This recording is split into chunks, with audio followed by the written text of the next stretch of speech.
Ok, salut la team, on se retrouve pour un nouveau WOD aujourd'hui. Donc ça va être un workout avec 3 tours pour le temps de 3 tâches. Donc la première tâche, ce sera 50 double under, donc ça va être des doubles sauts à la corde à sauter. Ensuite, on aura 20 snatch, donc ça va être le mouvement d'arraché. On va partir avec une charge au sol, une barre, une haltère, un wall ball, quoi que ce soit, et on va venir l'emmener au-dessus de la tête en un seul mouvement. Et ensuite, on aura 10 mètres de handstand walk, donc ça va être de la marche sur les mains. Si vous ne maîtrisez pas la marche sur les mains, on aura des adaptations, ne vous inquiétez pas.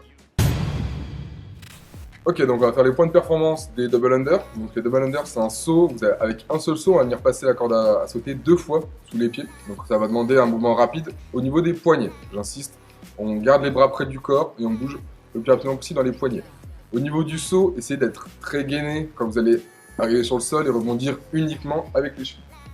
S'il te plaît. Donc Valentin, ce qu'il va faire, c'est qu'il va coller les bras le long du corps, bouger seulement ses poignets, bien gainer au niveau des jambes et prendre le rebond uniquement avec les chevilles. Ok, merci. Une petite astuce pour ça, c'est dites-vous que les talons ne doivent jamais toucher le sol. Comme ça va vous éviter de vous écraser. Si vous ne maîtrisez pas encore, on va faire des single under, donc c'est des sauts de corde à sauter classiques. Un saut, un passage de corde. Là, on essaie quand même de garder le même mouvement, donc mouvement dans les poignets et tout en rebond dans les chevilles. Ok, merci. Si jamais vous ne maîtrisez pas ce mouvement ou que vous êtes entre les deux, vous pouvez faire ce qu'on appelle des penguin tape. Et là, vous allez venir sauter et venir claquer les mains contre les cuisses 2 fois pour simuler le mouvement des poignets. Voilà. Impeccable. Si vous prenez cette option, vous doublez le nombre de reps. Du coup, on va passer au snatch, la team. Alors pour ça, vous aurez besoin donc d'un objet. Donc soit vous aurez une dumbbell, soit une plate, soit une barre d'haltéro pour ceux qui en ont. Pour ceux qui ont une barre d'haltéro, on partira sur 30 kg pour les femmes, 40 kg pour les hommes. Ou un wall ball. Là, on va vous montrer avec une dumbbell et avec une plate. Donc vous mettez la dumbbell entre les jambes. Vous prenez votre écartement de pied un peu plus large que la largeur des hanches. D'accord? Vous allez saisir l'objet en fléchissant les hanches et les jambes, et les genoux, pardon. On va venir se placer dos droit avec de la tension à l'arrière des cuisses. Donc on va venir relever légèrement les fesses, serrer les omoplates. Ici, il va venir tendre les jambes en gardant les épaules devant l'objet. Il va venir tendre les jambes à fond. Une fois que les jambes sont complètement tendues, il va se redresser, hausser les épaules, ce qu'on appelle un shrug, monter en pointe de pied et d'ici se jeter sous l'objet en tendant le bras. À partir du moment où il arrive tendu sous l'objet, le bras est tendu.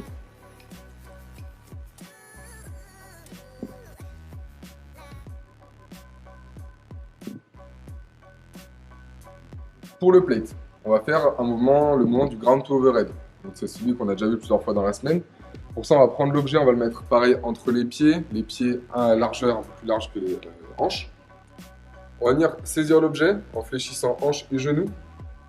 On va venir se placer dos droit. Serrer les omoplates. Gardez bien les épaules au-dessus de l'objet. Là, il va venir tendre les jambes, donc tendre genoux et hanches. Monter sur pointe de pied et faire un shrug. Et de là, avec l'extension de hanche, amener l'objet au-dessus de la tête et ramener talon au sol, ça fait une répétition.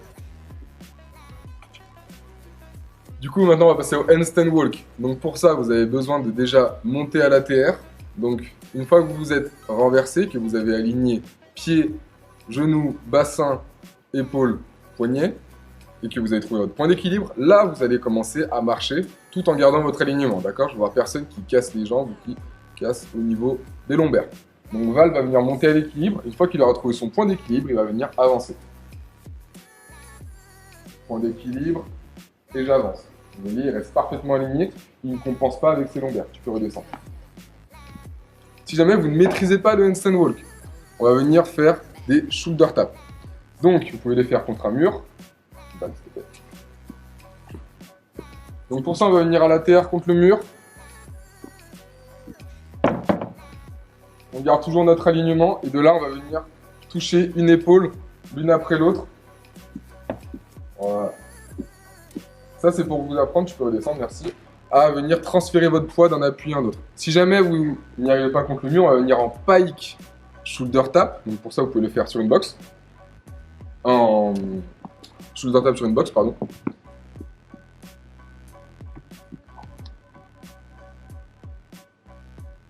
même principe. Vous pouvez aussi le faire sur un tabouret, une chaise, votre canapé ou tout type de mobilier.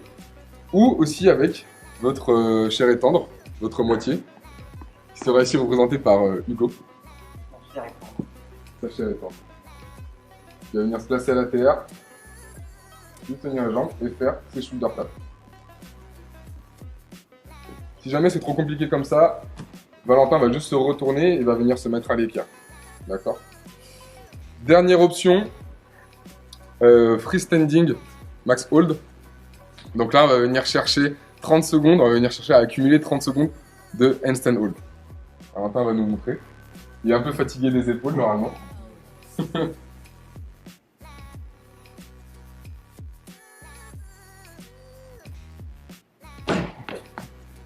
On va venir accumuler 30 secondes le plus longtemps, en moins d'essais possible. Bon courage la team. Pour notre warm-up, on va avoir 4 tâches qui vont être disposées sur 4 tours.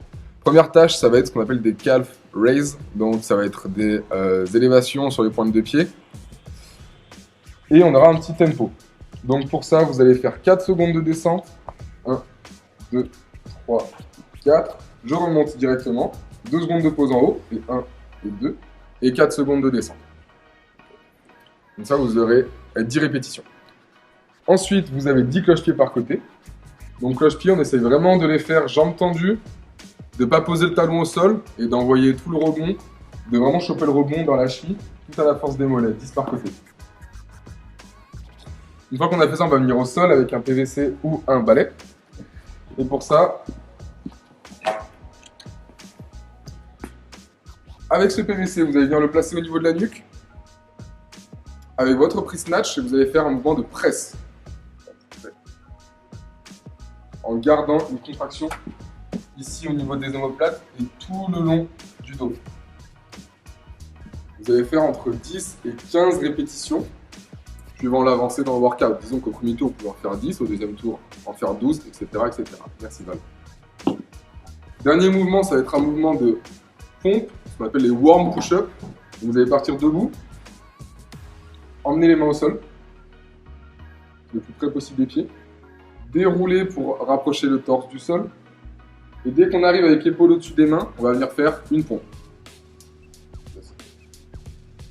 Et revenir en position debout, sans se presser.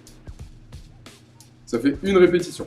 Vous faites entre 8 et 12 reps. Donc, par exemple, premier tour 8, deuxième 9, troisième 10, etc. Ok, donc là, on va faire une partie un peu plus skill sur le snatch. Donc, on va faire 3 tours de 5 hang slow muscle snatch. Donc, ça va être un mouvement, on va partir des hanches. Et 10 muscle snatch, on va venir partir du sol. Ça va être un mouvement beaucoup plus dynamique. Donc, on va commencer avec le hang slow muscle snatch. On va venir en position de hang. Donc, on va avoir les genoux légèrement fléchis, très légèrement.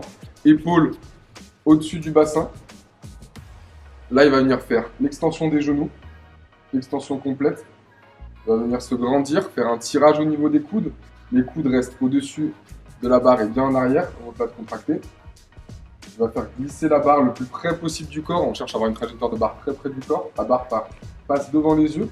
Et après, il va venir valider l'arrêt en tendant les coudes et reposer les talons au sol. La barre est au-dessus des oreilles, comme ça elle est alignée avec épaules, bassin, genoux, cheville. Et comme ça, on est stable. Vous allez faire ce mouvement en 10 secondes. À partir du moment où la barre part des hanches, elle met 10 secondes à arriver en haut. Un mouvement lent et contrôlé. Exactement. Alors, on va essayer d'avoir une trajectoire de barre la plus droite possible. Quand on regarde depuis le côté, ici la barre elle a une trajectoire. Ensuite, on va partir avec le muscle snatch. Donc ça, c'est un mouvement plus dynamique, pas de notion de tempo, qui se fait à partir du sol. Donc ici, il a les épaules en avant de la barre, une tension à l'arrière des cuisses, donc les fesses relativement hautes. On est à peu près au-dessus de la parallèle. Il va commencer avec une extension de genoux. Donc il va garder les épaules au-dessus de la barre. Puis une extension de hanche pour se redresser. Ici, il va venir exploser vers le haut, monter sur pointe de pied. Et avec cette énergie, emmener la barre au-dessus de la tête avec la même trajectoire proche du corps. Une répétition. Le but est vraiment d'avoir un tirage contrôlé, une explosion mi-cuisse pour avoir cette impulsion vers le haut. 10 répétitions.